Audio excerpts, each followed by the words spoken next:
کہ اس مہینے میں اللہ کی طرف اعمال پریزنٹ کیے جاتے ہیں. تو دیکھیں کیا اللہ کی طرف ہر دن اعمال پریزنٹ نہیں ہوتے آپ کے اور میرے؟ ہوتے ہیں نا؟ بالکل. 3 کیٹیگریز ہیں ترفع الاعمال کی جو آپ کو احادیث سے پتہ چلتے ہیں. نمبر 1، آپ صلی اللہ علیہ وسلم کی احادیث اس بات کے بارے میں واضح ہیں. ایک کیٹیگری ہے اللہ کے سامنے ہمارے اعمال کی ڈیلی پریزنٹیشن، جس کو کہتے ہیں رفع الیوم. ہر دن ہمارے اعمال اللہ کے سامنے پریزنٹ کیے جاتے ہیں. 2 اوقات ایسے ہیں جس میں ہر دن فرشتوں کی ڈیوٹیز چینج ہوتی ہیں، اور جو 2 فرشتے آتے ہیں وہ آنے والے رہنے والے 2 فرشتوں سے ملاقات کرتے ہیں. پھر اللہ ان سے جا کر پوچھتا ہے جب وہ جاتے ہیں کہ تم نے میرے بندے کو کس حال میں دیکھا؟ تو وہ کہتے ہیں جب ہم اس کے پاس آئے تھے گئے تھے تو نماز پڑھ رہا تھا، جب ہم چھوڑ کر آئے تو نماز پڑھ رہا تھا. تو فجر اور عصر کی نماز کے وقت فرشتوں کی ڈیوٹیز بدلتی ہیں. کون سے والے فرشتے؟ یہ جو شولڈرز پر 2 بیٹھے ہیں، کرامن کاتبین. ان کی ڈیوٹیز بدلتی ہیں فجر اور عصر کے وقت میں. چاروں ملاقات کرتے ہیں فجر میں اور چاروں ملاقات کرتے ہیں عصر میں. وہ ڈیوٹیز تھما کر 2 چلے جاتے ہیں ریلے ریس کی طرح. اللہ کے پاس ہر انسان کے اعمال دن میں 2 مرتبہ پریزنٹ کیے جاتے ہیں. اس کو کہتے ہیں رفع الیوم، دن میں پریزنٹیشن ہونا. ایک اور پریزنٹیشن ہمارے اعمال کی ہوتی ہے جس کو کہتے ہیں رفع الاسبوع، ویکلی پریزنٹیشن. ہفتے میں 2 مرتبہ ہمارے اعمال اللہ کے سامنے پریزنٹ کیے جاتے ہیں. کون کون سے دن ہیں؟ پیر اور جمعرات. اسی لیے رسول اللہ صلی اللہ علیہ وسلم منڈے اور تھرسڈے کا روزہ رکھتے تھے. اور جب آپ سے پوچھا بھی گیا کہ آپ پیر کا اور جمعرات کا روزہ کیوں رکھتے ہیں تو آپ نے اس کا ریزن بھی یہی دیا تھا. حدیث کا مفہوم آتا ہے کہ اعمال اللہ کے سامنے پیش کیے جاتے ہیں اور میں چاہتا ہوں کہ جب میرے اعمال اللہ کے سامنے پیش کیے جائیں تو میں روزے سے ہوں. تیسری کیٹیگری ہے رفع السنوی، اینول پریزنٹیشن. وہ اینول پریزنٹیشن اللہ کے سامنے اعمال کی کب ہوتی ہے؟ شعبان کے مہینے میں. اور یہ شعبان کے مہینے میں تھرو آؤٹ ہوتی ہے. تھرو آؤٹ پورا مہینہ اللہ کے سامنے آپ کے اور میرے اعمال پریزنٹ کیے جاتے ہیں. تو غفلت میں گزارا جا سکتا ہے، شیطان کی باتوں میں آ کر گزارا جا سکتا ہے، آنکھیں بند کر کے گزارا جا سکتا ہے؟ بالکل بھی نہیں. امام ابن القیم نے ایک ریزن یہ دی ہے شعبان میں رسول اللہ صلی اللہ علیہ وسلم کے کثرت سے روزے رکھنے کی. وہ کہتے ہیں کہ اللہ کے رسول احسان میں اور اسپرچویلٹی میں اتنے آگے تھے کہ آپ کی اگر کوئی نفلی عبادت رہ جاتی تھی آپ اس کی بھی کمپنسیشن کرتے، آپ اس کی بھی قضا کیا کرتے تھے. یعنی اگر کبھی آپ کے ایام بیت کے روزے سفر کی وجہ سے، مصروفیت کی وجہ سے، بیماری کی وجہ سے رہ جاتے تھے، یا پیر اور جمعرات کا روزہ آپ کا سفر، بیماری یا مصروفیت کی وجہ سے رہ جاتا تھا تو آپ شعبان میں اس کا نمبر پورا کرتے تھے. بالکل جیسے ام سلمہ سے روایت ہے کہ ایک مرتبہ آپ کی قیام اللیل مس ہو گئی تھی، نہیں پڑھ سکے تھے، تو ام سلمہ بتاتی ہیں کہ رسول اللہ نے فجر کے بعد سے لے کر ظہر تک اپنی قیام اللیل کا قضا جو تھا وہ ادا کیا. ہم پر نوافل کی قضا نہیں ہے. رسول اللہ صلی اللہ علیہ وسلم نے اپنی اسپرچویلٹی، اپنے احسان کا یہ معاملہ رکھا ہوا تھا کہ آپ اسی طرح سے اپنی قضا کو پورا کرتے تھے جو نوافل عبادت کی تھی. اب جہاں تک سوال ہے آپ صلی اللہ علیہ وسلم کی یہ احادیث اور دوسرا آپ ایک اور اللہ کے رسول صلی اللہ علیہ وسلم سے ریلیٹڈ حدیث سنتی ہیں جس میں آتا ہے کہ آپ نے 15 شعبان کے بعد روزہ رکھنے سے منع فرمایا ہے. ٹھیک ہے، یہ جو حدیث ہے کہ آپ صلی اللہ علیہ وسلم نے 15 شعبان کے بعد روزہ رکھنے سے منع فرمایا ہے، اگین میں نے آپ کو بتایا تھا ٹیکسچوئل پوائنٹ آف ویو سے بعض احادیث صحیح کی کیٹیگری میں ہیں، بعض اس سے نیچے ہیں، بعض اس سے اور نیچے ہیں. تو یہاں پر اسکالرز جو ہیں وہ ڈیوائیڈڈ ہیں. ٹھیک ہے، بعض کے نزدیک یہ صحیح ہے، بعض کے نزدیک یہ صحیح نہیں ہے، حسن درجے کی ہے، بعض کہتے ہیں نہیں یہ ضعیف ہے. واللہ عالم اب صحیح بات کیا ہوگی. میں آپ کو اس کا مڈل گراؤنڈ بتا رہی ہوں جو اسکالرز ہی بتاتے ہیں. 15 شعبان کے بعد روزہ رکھنے کی کیا اس وقت سٹینڈنگ ہونی چاہیے. جو ریکنسائلیشن کیا جاتا ہے ان 2 احادیث کا، ایک آپ کثرت سے شعبان میں روزہ رکھتے تھے، 2 آپ نے اپنی عوام کو منع فرمایا، آپ نے اپنی امت کو منع فرمایا کہ 15 شعبان کے بعد روزہ نہ رکھو. اس کے لیے اسکالرز یہ بات کہتے ہیں کہ دیکھیں آپ صلی اللہ علیہ وسلم نے رمضان سے جسٹ 1-2 دن پہلے تو کنفرم منع کیا ہے کہ آپ روزہ نہیں رکھیں. 1-2 دن پہلے، لائک اگر 28-29 شعبان ہے روزہ مت رکھیے. بالکل بھی اس میں جنرل کنسنسس ہے روزہ مت رکھیے. کیوں؟ امام ابن القیم نے اس کی بہت اچھی ایکسپلینیشن دی ہے. امام ابن القیم کہتے ہیں کہ شعبان کا مہینہ رمضان کے لیے، غور سے سنیے گا، شعبان کا مہینہ رمضان کے لیے بالکل فجر کی سنت راتبہ کی طرح ہے. فجر کی 2 سنتیں ہیں. فجر کی 2 سنتیں آپ صلی اللہ علیہ وسلم کی حدیث کے مطابق دنیا اور دنیا میں جو کچھ ہے اس سے زیادہ پسندیدہ ہے. آپ صلی اللہ علیہ وسلم نے سفر کے اندر بھی فجر کی سنتیں نہیں چھوڑی. ٹھیک ہے، تو اب آپ ذرا اس کو کمپیئر کیجئے گا. شعبان اور رمضان کا مہینہ از جسٹ لائک فجر کی 2 سنتیں اور فجر کے 2 فرض. 2 فرض کی اہمیت اپنی جگہ ہے لیکن 2 سنتوں کی اہمیت بھی ہے. It's a beautiful explanation. جب آپ 2 سنتوں کی اہمیت بھی سمجھتے ہیں اور 2 فرض کی بھی سمجھتے ہیں، ایسا ہو سکتا ہے کیونکہ فجر کی نماز میں 2 سنت اور 2 فرض کو ایک سلام سے پڑھے. سلام پھیرنا ہے نا بیچ میں. Just to make that gap, امام ابن القیم کہتے ہیں کہ رسول اللہ صلی اللہ علیہ وسلم کی بات کو فالو کرتے ہوئے مسلمانوں کو چاہیے کہ رمضان سے 2 دن پہلے روزہ نہ رکھیں. Just to make a differentiation between Shaban and Ramzan. بات کلیئر ہو گئی؟ صحیح. اب جہاں تک سوال ہے 15 شعبان کے بعد روزہ رکھنے کا، آئی ول کم آن 15 شعبان کی رات بھی انشاءاللہ تاکہ آپ کا بات کلیئر ہو جائے. Just I will take few minutes. جہاں تک سوال ہے 15 شعبان کے بعد روزہ رکھنے کا، اس میں اسکالرز اس بات کو ریکنسائل ایسے کرتے ہیں کہ اگر آپ نے 15 شعبان سے پہلے روزے رکھنا شروع کر دیا یا آپ پورا سال ایام بیت کے روزے رکھتی ہیں یا آپ پورا سال پیر اور جمعرات کا روزہ رکھتی ہیں، آپ کو عادت ہے، ہیبیچولی آپ روزہ رکھتے ہیں، تو آپ 15 شعبان کے بعد بھی روزے رکھ سکتے ہیں. کلیئر؟ صرف آپ کہاں شعبان میں روزے نہیں رکھیں گی؟ آخری 2 دن. Just to make the differentiation between Shaban and Ramzan. اگر آپ ہیبیچولی روزہ رکھتے ہیں تو آپ اپنے روزے 15 شعبان کے بعد کنٹینیو کریں.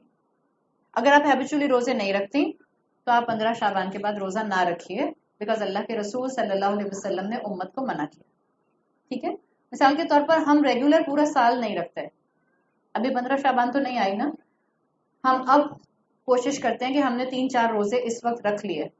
اب آپ 15 شعبان کے بعد بھی اگر رکھنا چاہیں تو رکھ سکتے. کلیئر؟ صرف کہاں روزہ نہیں رکھنا؟ آخری 2 دن. Just to make the point کہ آپ نے شعبان اور رمضان کو الگ کیا. یہ سب کلیئر ہو گیا؟ روزوں کے بارے میں کلیئرٹی آ گئی؟ ناؤ کم آن نصف شعبان، لیلۃ نصف شعبان. 15 شعبان کی رات کی کیا اہمیت ہے؟ اگین میں پھر کہہ رہی ہوں آپ سے علم حاصل کیجئے تاکہ آپ کے ذہن میں یہ نہ آئے کہ سارے مولوی کوئی کچھ کہتا ہے کوئی کچھ کہتا ہے. اختلاف ہے اور لیجٹمیٹ اختلاف ہے. صحیح ہے؟ اب ہم آپ بات کر رہے ہیں موسٹ اوتھینٹک احادیث کی. تو جب ہم یہ دیکھیں گے کہ کیا 15 شعبان کی رات کی کوئی اہمیت ہے، تو جی ہاں، اگر آپ ساری احادیث کا کلیکشن اکٹھا کریں 15 شعبان کی اہمیت اس طرح سے ہے. یاد رکھیے گا یہ کون سا مہینہ ہے جس میں اعمال ہر وقت اللہ کو پریزنٹ کیا جاتا ہے. ٹھیک ہے، 15 شعبان کی رات کے لیے آپ کو رسول اللہ صلی اللہ علیہ وسلم کی حدیث ملتی ہے جس میں آتا ہے کہ اس رات میں یغفر اللہ عز وجل لجمیع خلقہ الا کافر او مشاہن. اس رات اللہ ہر انسان کو معاف کر دیتا ہے سوائے کافر اور مشاہن کے. مشاہن کون ہوتا ہے؟ جس کے دل میں اپنے مسلمان بھائی کے لیے ذرا سی بھی نفرت ہو، غصہ ہو، اینیموسٹی ہو، گرج ہو، کینہ ہو. اور یہ بات میں آپ کو یہاں ایک اور بتا دوں، میں نے آپ کو بتایا تھا نا اعمال پریزنٹ کیے جاتے ہیں ہر ہفتے، اعمال پریزنٹ کیے جاتے ہیں ہر دن فجر اور عصر میں، ہر ہفتے پیر اور جمعرات میں. رسول اللہ صلی اللہ علیہ وسلم کی احادیث نکال کر پڑھیے، آپ کو یہی کانسیپٹ وہاں بھی ملے گا کہ اللہ سب کی عبادت کو قبول کرتا ہے. جو اللہ کے بندے عبادت کرتے ہیں پیر اور جمعرات تک یا فجر سے عصر کے درمیان، سوائے اس انسان کے جو قطع رحمی کرتا ہے، جس نے رشتے کاٹے ہوئے ہیں. اللہ ان کی دونوں کی عبادت کو پینڈنگ پہ رکھ دیتا ہے اور اللہ کہتا ہے ان کو ایک سائٹ پہ کر دو، جو حدیث کا مفہوم آتا ہے، اور جب تک ان کے معاملات کو نہیں پریزنٹ کیا جائے گا، جب تک یہ دونوں اپنے معاملات سلجھا نہ دیں. تو اگر کسی سے جھگڑا ہے، اگر کسی کے لیے دل میں نفرت ہے مسلمان بھائی کے لیے، اگر کسی کے لیے دل میں بہت غصہ ہے، تو ہر دن کی عبادت بھی پینڈنگ پر ہے، ہر ہفتے کی عبادت بھی پینڈنگ پر ہے، اور اینول اکاؤنٹیبلٹی جو شعبان کے مہینے میں آپ کے سامنے آ رہی ہے وہ بھی پینڈنگ پر ہے۔ شعبان کی رات میں اللہ ہر ایک انسان کو بخش دیتا ہے سوائے اس کے جو کافر ہو۔ الحمدللہ ہم کافر نہیں ہیں، لا الہ الا اللہ محمد رسول اللہ پڑھنے والے مسلمان ہیں۔ ناشکری کی ایلیمنٹ کی حد تک ہم میں تھوڑا سا کفر آ جاتا ہے، بٹ الحمدللہ عقیدے کا کفر نہیں ہے ہم میں۔ بٹ دوسرا کیس ہم پر اپلائی کرتا ہے، اگر ہم کسی بھی کیٹیگری میں مشاہن ہیں، سہائے ٹائم، جیسے غفلت دور کرنی ہے عبادت کر کے، جیسے روزے رکھنے ہیں اپنی باڈی کو ٹرین کرنے کے لیے، ایسے ہی 15 شعبان سے پہلے پہلے جس کے ساتھ بھی آپ کی کھٹپٹ ہے، چاہے آپ کی غلطی نہیں ہے، دیکھیں آپ کے اعمال بھی پینڈنگ پر رہیں گے۔ بعض اوقات خواتین کہتی ہیں میرا کوئی قصور نہیں ہے، سامنے والے نے مجھ سے جھگڑا کیا ہوا ہے، اٹس اوکے، آپ اس کی خاطر نہیں اس کو معاف کر رہے ہیں، آپ اس کی خاطر جا کر سوری نہیں بول رہی ہیں، کس کی خاطر سوری بول رہے ہیں؟ اپنی خاطر۔ آپ نہیں چاہتی عاملات الناصبہ کی کیٹیگری میں آنے والی، عمل کرنے والے اور تھکنے والے، اللہ نہ کرے، عبادت کرنے والے اور عبادت منہ پر جن کے دے ماری جائے، ہم نہیں چاہتے۔ یہ بات امپورٹنٹ ہے، اللہ اس رات ہر ایک کو بخش دیتا ہے سوائے کافر اور مشاہن کے۔ اسی لیے آپ پڑھیں تو آپ کو پتہ چلتا ہے ارلی جنریشن میں اور صحابہ میں جب شعبان کا مہینہ آتا تھا تو سب ایک دوسرے کے پاس جا کر معافی تلافی کر لیا کرتے تھے کہ اگر کوئی دل میں کھٹپٹ ذرا سی بھی ہے معاملہ کلیئر ہو جائے۔ یہاں تک بات سمجھ آ گئی؟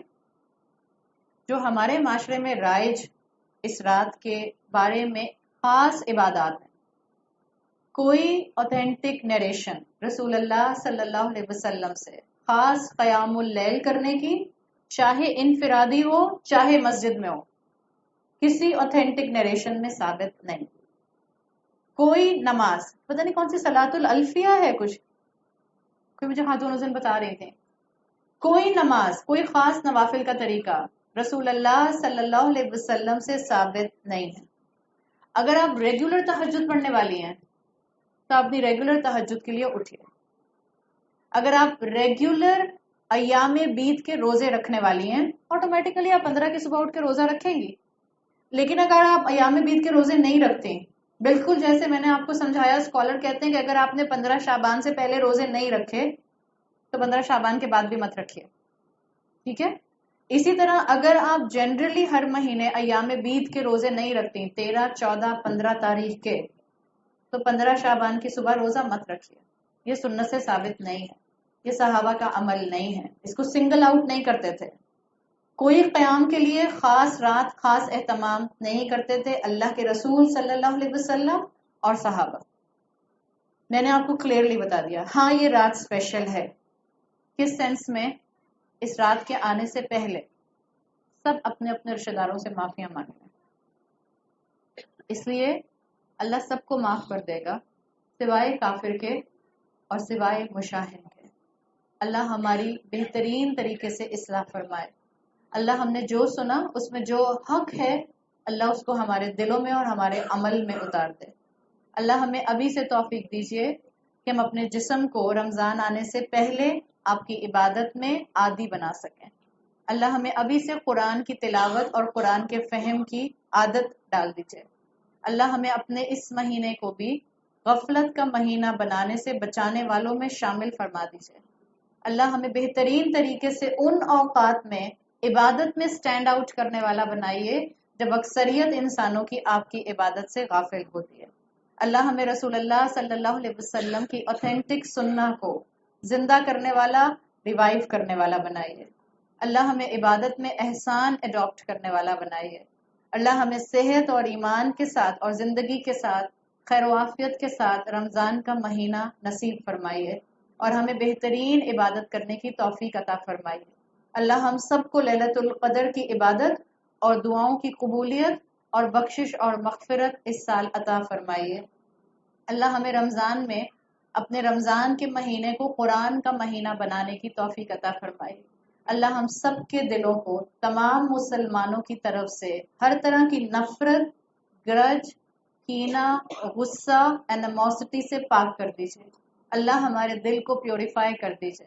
اللہ آپ کی 2 انگلیوں کے درمیان میں انسانوں کے دل ہیں، اللہ کوئی ہم سے ناراض ہے تو اللہ آپ اس کا دل کھول دیجئے اور وہ دل کھول کر ہمیں معاف کر دے۔ اللہ ہماری عبادت جب آپ کے سامنے پریزنٹ